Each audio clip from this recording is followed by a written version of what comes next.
హిరణ్యకశిపుడు చెప్తున్నాడు అనమాట, దుర్బుద్ధే వినివర్తస్వ వైరిపక్షస్తవ అజత అభయం తే ప్రయచ్చామి మా అతిమూఢమతి మతి భవ.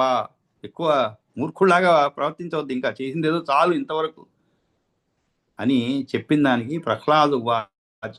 ప్రహ్లాదు చెప్తున్నాడు ఏమని, భయం భయానాం అపహారిణి స్థితే మనసస్థ మన మనస్ సారీ మనస్యనంతే మధు మమ కుత్ర తిష్టతి.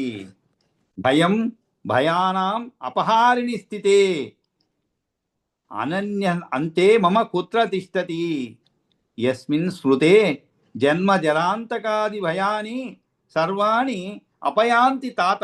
తాత అంటే నాయన, తండ్రి. అప్పుడు చెప్తున్నాడు మన పుత్రుడు, తండ్రి భయాలను అన్నిటినీ తొలగించే ఆ అనంతుడు నా మానసంలో నిండి ఉండగా, భయం భయానాం అపహారిణి స్థితే, భయానాం అపహారిణి అంటే ఈ భయాల్ని తొలగించేటువంటి వాడైనటువంటి విష్ణువు, స్థితే మనసి అనంతే, మనసి అనంతే మమ కుత్ర తిష్టతి, నా మనస్సులో ఆయన నా మానసంలో నిండి ఉండగా, భయం మమ కుత్ర తిష్టతి చదువుకోండి. భయం మమ కుత్ర తిష్టతి, ఎక్కడుంటుంది నాకు భయం అనే మాట ఎక్కడ ఉంటుంది అంటే భయం ఉండదు ఎప్పుడు. భయానామపహారిణి స్థితే మనసి, నా మనస్సులో, అది కూడా అనంతే అన్నారు. ఎప్పుడు కూడా నా మనస్సులో ఆ అనంతుడు ఉన్నప్పుడు నా మానసంలో నిండి ఉండగా నాకు భయం అనే మాట ఎక్కడ ఉంటుంది.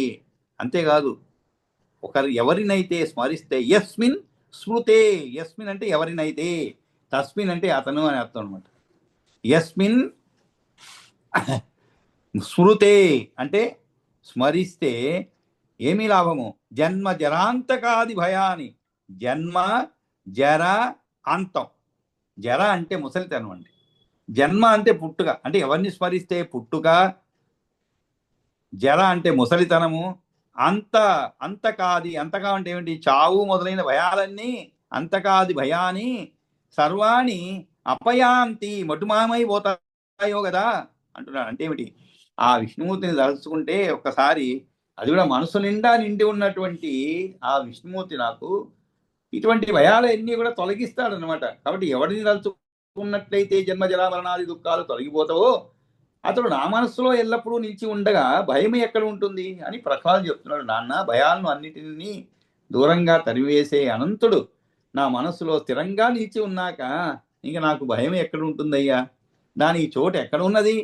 అంతేకాదు, ఆయన్ను స్మరించుకుంటేనే జన్మ భయము, జరా భయము, అంతక భయము, మరణ భీతి, అంతక భయం అంటే ఏమిటి, మరణ భీతి వంటి ఘోరమైన భయాలు అన్నీ పారిపోతావయ్యా కదా కాదా అన్నారు.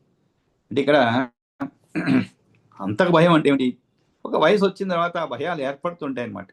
భయాలు మనకి జన్మ పొందినప్పటి నుంచి కూడా అనేకమైన భయాలు ఉంటాయండి. భయం అనేది మనల్ని ఎప్పుడు కూడా వెంటాడుతూనే ఉంటుంది. మనం ఎప్పుడు ప్రతిరోజు అనుదినం పోరాడుతూనే ఉంటామండి. మనం తెలియకుండానే కొన్ని పోరాడుతూనే ఉంటామండి. పరిస్థితులు ఇంట్లో ఉన్నా పోరాడుతూ ఉంటాము, బయటకు పోయినా కూడా ఏదో ఒక విపరీత పరిస్థితులు వస్తాయనేటువంటి భయం ఉంటుంది మనకి. గడప దాటి, అందులో ఈ రోజుల్లో ఇంకా ముఖ్యంగా భయం ఎక్కువైపోయింది. గడప దాటి బయటకు పోతే తిరిగి వస్తామో లేదనే భయం ఏర్పడిపోతుంది. రోడ్డు క్రాస్ చేయలేము. మనం నిలబడుకొని ఉంటే కూడా భయాలు మనం భయపడేలాగా ఎవడో ఒకడు వచ్చి మనల్ని కొట్టేసి పోతుంటాడు. మనం నిర్దోషి అక్కడ, కానీ మన అదృష్టం అలాంటిది అనమాట. కాబట్టి వాడుగా వచ్చి మన స్వయంగా వచ్చి కొట్టేసి పోతుంటారు, ఏమి చేయలేము. కాబట్టి మనకి భయం అనేది అన్ని వేళలా ఉంటుంది. ఇంకా కొంత వయసు దాటిన తర్వాత ఇంకా మరణ భయం ప్రారంభం అవుతుందన్నమాట. 65-70 వచ్చింది అనుకోండి, మరణ భయం అది తప్పదు ఎవరికైనా. జాతస్య ధ్రువ మృత్యు, ధ్రువం జన్మ మృతస్య అన్నారు అని మనం చెప్పుకుంటాము, అందరికీ చెప్తాము. కానీ వయసు అయ్యే కొద్దీ శరీరంలో ఏదైనా మార్పు వచ్చింది అనుకోండి, శరీరంలో అసక్తత, తర్వాత మనం ఎంత జాగ్రత్తగా కాపాడుకున్నా కూడా మన శరీరం కూడా శిథిలావస్థకు వస్తుంది కదండి. ఎంత జాగ్రత్తగా కాపాడుకుంటుంది, ఎన్ని యోగాసనాలు చేయండి, ఏమి చేయండి, దానికంటూ అందుకే మన బ్రిటిష్ వాళ్ళు ఎక్స్పైరీ డేట్ అంటారు. ఏదో మందులకి ఇచ్చినాక ఒక ఎక్స్పైరీ డేట్ ఉంటుందంట, బ్రహ్మ రాసి ఉంటారు. అందుకే వాళ్ళు అలా ఎక్స్పైరీ డేట్ అని రాస్తారు. కానీ మనకి ఆ భయం ఎప్పుడూ వెంటాడుతూనే ఉంటుంది. కాకుంటే ఆ భయాలన్నీ మనం తొలగించుకొని ముందుకు పోతూ ఉండాలి. ఎందుకంటే ఏదైతే అందులో గీతోపదేశంలో చెప్తాను అనమాట, జాతస్య ధ్రువమృతి అని చెప్పి, అటువంటి దాని గురించి ఆలోచించడం అనవసరం. ఏమంటే మనం ఏమన్నా దాన్ని పోనీ కట్టడి చేసి నాకు ఈ మరణం ఇప్పుడు కాదు, భీష్మాచార్యులాగా నాకు ఎప్పుడు మరణం కావాలనో కోరుకుంటాను, అప్పుడే మరణం, అటువంటి వరాలు మనకి ఎవరు ఇవ్వరు కదండి. ఏదో ఆ రోజుల్లో మీకు శ్రీకృష్ణుడు ఇచ్చాడు వరం, కానీ మనకెవరన్నా ఇస్తారా అటువంటి వరం? ఎవరు ఇవ్వరు. కాబట్టి మనం అది వచ్చినప్పుడు స్వీకరించాల్సిందే.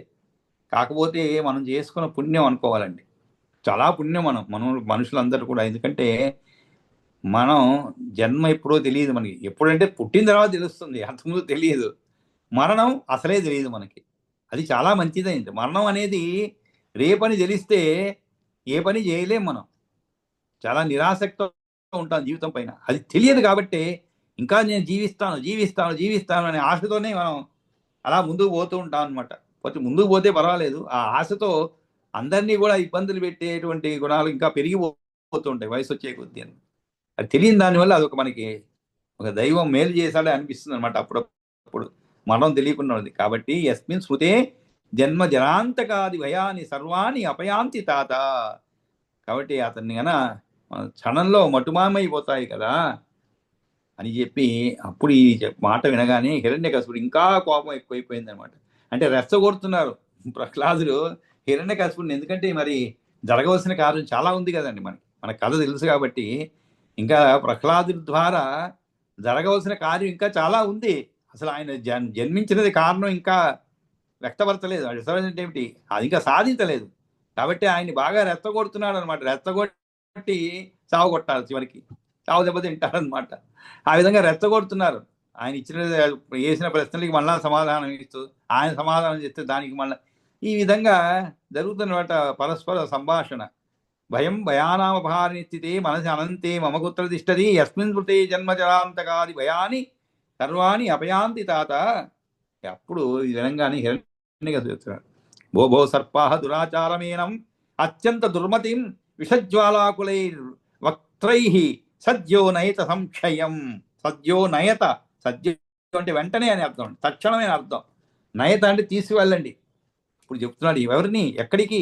దురాచారమేనం అత్యంత దుర్మతిం. దురాచారమేనం అంటే ఈ దురాచారుణ్ణి, అంతేకాదు అత్యంత దుర్మతిం, ఈ పరమ దుష్టబుద్ధిని ఎలాగా విషజ్వాలలతో వ్యాకులపరిచే వదనాలతో, విషజ్వాలాకులై వక్త్రై, వక్త్రై అంటే వదనాలతో తక్షణమే కాటువేసి నశింపజేయండి. సద్యో నయత సంక్షయం అంటే నరకం, కాటువేసి నశింపజేయండి అని సంక్షయం. కాబట్టి ఇప్పటికిప్పుడే సంక్షయం అంటే నశింపజేయడం అని అర్థం. నరకం కాదు, స్వర్గం కాదు, నశింపజేయటట్టు చేయమని చెప్తున్నాను. భోభో సర్పాహ దురాచారమేనం అత్యంత దుర్మతిం విషజ్వాలాకులై వక్త్రై సద్యోనైత సంక్షయం.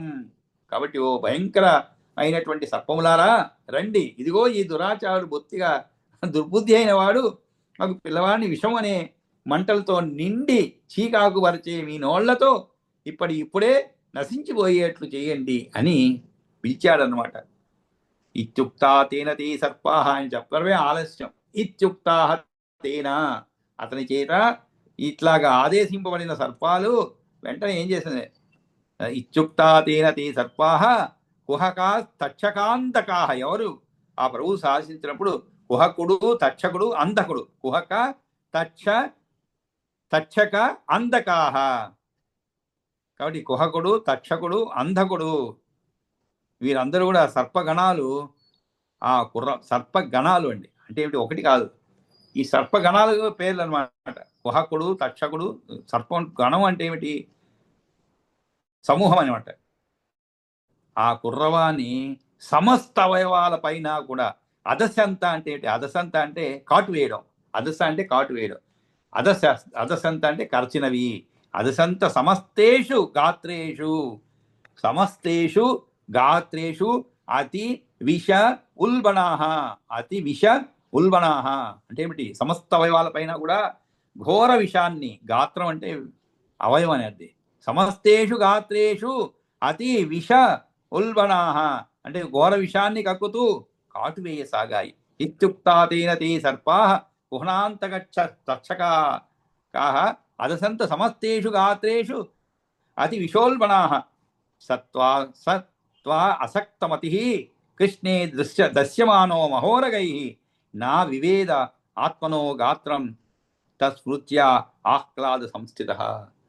కాబట్టి అయితే మరీ తీవ్ర విషయం కలిగిన మంచి స్వభావాలు తక్షకుడు అందకుడు మొదలు వారు ప్రహ్లాదు శరీరంలోని అన్ని భాగాలపైన కూడా కసిగా కాట్లేశారు. కానీ మహోరగములు తనను కరుస్తున్నప్పటికీ కూడా జ్ఞానానందమయుడైనటువంటి స తు ఆసక్తమతి. ఆసక్తమతి అంటే ఏమిటి? ఆసక్తి అంటే లగ్నమై ఉండడం అంటే తగులుకోవడం అని అర్థం. ఎక్కడ తగులుతుంది? మతి అంటే బుద్ధి కృష్ణే విష్ణువు పైన దస్యమానో మహోరగై. దస్యమానో అంటే కాటు వేస్తూ ఉంటే మహా ఉరగై. ఉరగం అంటే సర్పం.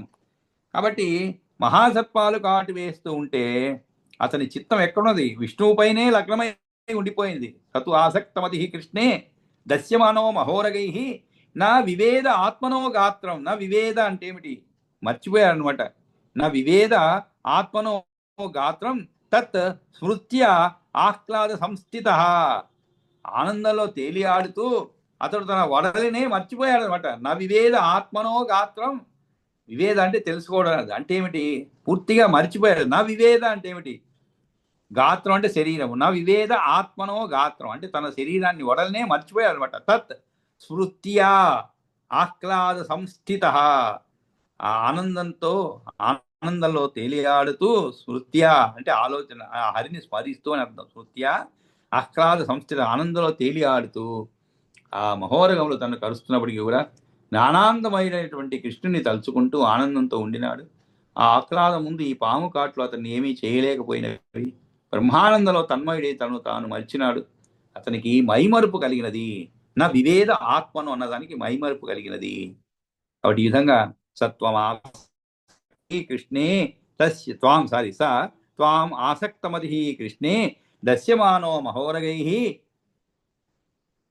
నా వేద ఆత్మనో గాత్రం తస్మృత్య ఆహ్లాద సంస్థిత. ఆ విధంగా మనకు కూడా ఒకసారికి మనం అంటే మన ఏదో ఒక విషయం పైన చాలా దీర్ఘంగా ఆలోచిస్తున్నాం అనుకోండి. ఉదాహరణకి పక్కన ఎవరున్నారు, ఏమి జరుగుతుంది అనేటువంటి విషయం కూడా మర్చిపోతుంటాడు. వడలు శరీరం మర్చిపోతుంటాం ఏదో విషయం పైన. అలాంటప్పుడు మీకు తేలు పుట్టినా కూడా ఒకసారికి, అంటే ఎప్పుడు కాదండి, పుట్టుతుంది. కానీ దాని యొక్క ప్రభావము మనకి అంతగా తెలియదు. ఆ బాధ తెలియదు అన్నమాట. ఎందుకంటే మన మనస్సంతా కూడా వేరే వాటి మీద ధ్యాసతో ఉన్నాం అనమాట. అందుకని ఈ మధ్యకాలంలో ఒక కొత్త పోగడ ఒకటి విన్నానండి, చదివాను పేపర్లో కూడా. అంటే ఈ ఆపరేషన్లు చేసేటప్పుడు, సర్జరీ చేసేటప్పుడు కూడా సంగీతం పెట్టి చేయడము, అంటే ఆయనకి మత్తు ఇవ్వకుండా అనమాట. అలా మత్తు ఎక్కనటువంటి వాళ్ళు కొంతమంది ఉంటారు. వాళ్ళ శరీరానికి ఎంత మత్తు ఇచ్చినా కూడా అది ఆ మందు పనిచేయదు అనమాట. అలాంటి సిచ్యువేషన్ కొంతమంది ఉంటారు. కానీ వేరే పద్ధతులు చేస్తున్నారు సర్జరీ. అంటే ఎందుకు చెప్తానంటే మనసు అంతగా కేంద్రీకరైపోతుంది అనమాట ఒక విషయం పైన. కాబట్టి వడలంతా కూడా మర్చిపోతుంటారు. ఆ విధంగా ప్రహ్లాదుడు ఆయన మనసు ఎక్కడ తగులుకున్నది? ఆ యొక్క విష్ణువు పైనే లగ్నమై ఉండిపోయింది అనమాట. కాబట్టి ఆ విధంగా నా వివేద ఆత్మనో గాత్రం తస్మృత్యాహ్లాద సంస్థిత. అసలైన ఏకాగ్రత అంటే అదేనండి. మనం చదువుతున్న ఉదాహరణకి చదువుతున్నప్పుడు దానిపైనే మన మనస్సంతా నిమగ్నమై ఉంటే చక్కగా బుర్రకి ఎక్కుతుంది అనమాట విషయము. అలా కాకుండా మనసు ఇక్కడ ఉంటుంది, ఆలోచనలన్నీ ఎక్కడో ఉంటాయి. అంటే మనం కళ్ళు ఇక్కడ కనబడుతూ ఉంటుంది, ముందు ఏదో చదవాలని ఉంటుంది, అక్షరాలు కనబడుతూ ఉంటాయి. కానీ మైండ్ మాత్రం ఇంట్లో ఏదో జరిగిపోయింది, వాడు వచ్చాడు కదా స్కూల్ నుంచి, వీడు పోయాడో లేదో ఆఫీస్కి, వీడు పోయారో లేదో ఆఫీస్కి, ఇలా ఆలోచనలు ఉంటాయి అనమాట. సాయంత్రం ఏం చేయాలి, కానీ చదువు పైన ధ్యాస ఉండదు. అలాంటప్పుడు మనకి మనసుకి ఏది ఎక్కదు. పూర్తి దానిపైన ఉన్నారనుకోండి, ఎవరైనా వస్తే పక్కన కూర్చుంటే కూడా తెలియదు. అటువంటిది ఏకాగ్రత అంటే అలా ఉండాలి అన్నమాట. కాబట్టి సర్పావుచ, అప్పుడు ఆ సర్పములు చెప్తున్నాయి అన్నమాట. ఏమని? దంష్ట్రా విశీర్ణామణయ స్ఫుటంతి ఫణేషు తాపో హృదయేషు కంప నాస్య త్వచ స్వల్పమపీహ భిన్నం ప్రసాది దైత్యేశ్వర కార్యమన్యత్. నాకు వేరే పని చెప్పండి ఆయన, ఈ పని నేను చేయలేను. కఠినమైన పని ఇది. ఏమిటి? తాము విషసర్పాలుగా ఉండి కూడా ప్రహ్లాదుని యొక్క శరీరంలో అంతగా కాటు వేసినా కూడా ఆయన పైన ఎటువంటి ప్రభావం కల్పించలేకపోయా అనమాట. పోనీ ప్రభావం కల్పించకపోని వీరికే తిరిగి నష్టం జరిగింది. ఏ విధంగా? దంష్ట్రా విశీర్ణ. అప్పుడు ఆ భయంకర భుజంగాలు చెప్తున్నాయి ఏమని? మా కోరలు విరిగిపోయాయి. దంష్ట్రా విశీర్ణ అంటే ఏమిటి? విరిగిపోవడం. విశీర్ణ శీర్ణ ఇక్కడ శీర్ణం అంటే విరిగిపోవడం, నాశనం అయిపోవడం. విశీర్ణ అంటే ఏమిటి? చాలా ఎక్కువగాని అర్థం అంటారు. మీ విరిగిపోయాయి. మనయ స్ఫుటంతి, మనులు చెల్లాచెదరైపోతున్నాయి. స్ఫుటంతి అంటే చెల్లాచెదరి. ఫణేషు తాపో, అంతేకాదు పడగలు చితికి మండిపోతున్నాయి. తాపో హృదయేషు కంప, హృదయేషు అంటే గుండెల్లో, మిక్కిలి కంపం అంటే ఏమిటి? మిక్కిలి దడ. ఎందుకంటే మరి రాజాజ్ఞ కదండి, చక్రవర్తి ఆజ్ఞ అది. మరి ఆ కార్యాన్ని నిర్వహించలేకపోతే ఏమవుతుంది? తమ ప్రాణాలకే ముప్పు అన్నమాట. అటువంటిది ఇది. టార్గెట్ టార్గెట్ ఇచ్చినప్పుడు అవ్వకపోతే ఏముంటుందండి? ఇవన్నీ ఏవేవైతే మనకి కనబడుతున్నాయో కాకపోతే మనులు చెల్లాచెదరైపోదు, మనకు ఉండవు కాబట్టి. పడగలు చితికి మండిపోతున్నాయి. పడగలు అంటే మనం మా బ్రెయిన్ అనుకోవచ్చు. ఏమంటే టార్గెట్ అవ్వలేదు అనుకోండి, ఏమవుతుంది? గుండెల్లో మిక్కిలి దడ బయలుదేరుతుందన్నమాట. ఈతని శరీరానికి నా అస్య త్వచ, త్వక్ అంటే శరీరం అండి. త్వచ అంటే శరీరం కాదు, త్వక్ అంటే చర్మం. నా అస్య త్వచ స్వల్పమపీహ భిన్నం. భిన్నం అంటే ఏమిటి? కొద్దివాటి హాని కలగడం అంట భిన్నం అంటే. కాబట్టి ఇతని శరీరానికి స్వల్పమపీహ భిన్నం నా అస్య, స్వల్పమపీహ భిన్నం నా అస్య.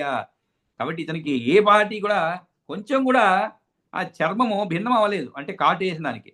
కాబట్టి అసుర సార్వభౌమ ప్రసాది దైత్యేశ్వర. ప్రసాది అంటే ఏమిటి? మమ్మల్ని అనుగ్రహించు. ప్రసాది దైత్యేశ్వర. కార్యం అన్యత్, మరో పని వినియోగించు. కార్యం అన్యత్ అంటే ఏమిటి? వేరే పని వినియోగించని చెప్పి ఇవన్నీ కూడా గగ్గోలు పెట్టాయి.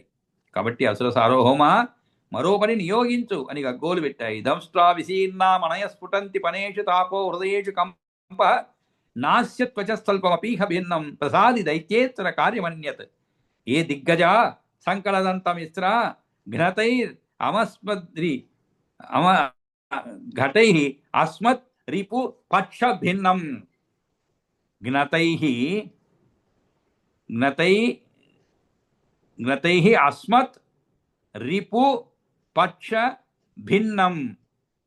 అస్మత్ రిపు పక్ష భిన్నం తజ్జా వినాశాయ భవంతి తస్య యథా అరణేః ప్రజ్వలితో హుతాసః.